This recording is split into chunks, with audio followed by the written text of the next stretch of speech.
How to fix WordPad takes a long time to open or not opening. WordPad is a simple text editor that comes with Windows. Sometimes, it may not open or take a long time to open due to various reasons, such as corrupted system files, malware infection, or network issues. Here are some possible solutions that I found for you. You can try to open WordPad directly from its installation folder.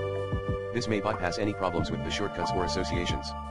To do this, you can go to C:\program files, x86, /Windows NT /accessories and right-click on WordPad.exe and select Run as administrator. You can try to run an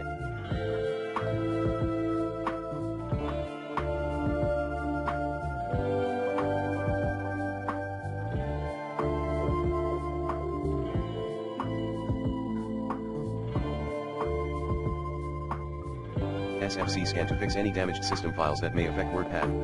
SFC is a command line tool that checks and repairs the integrity of Windows system files. To use it, you can open command prompt as an administrator and type sfc/scano and press enter. You can try to scan your system for malware that may interfere with WordPad. Malware is malicious software that can harm your computer or steal your information. You can use Windows Defender or any other antivirus program to scan your computer and remove any threats. You can try to reset WordPad to its default settings.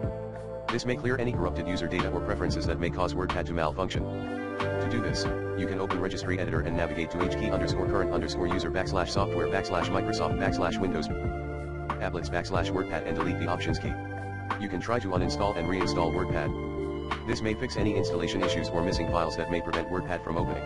To do this, you can go to Settings, Apps and Features, Optional Features and find WordPad in the list and click on Uninstall. Then, you can go back to the Optional Features page and click on Add a Feature and find WordPad in the list and click on Install. You can try to disable and re-enable your network adapter. This may solve any network-related problems that may slow down WordPad. To do this, you can go to Settings, Network and Internet Status and click on Change Adapter Options. Then, you can right-click on your network adapter and select Disable Device and then Enable Device.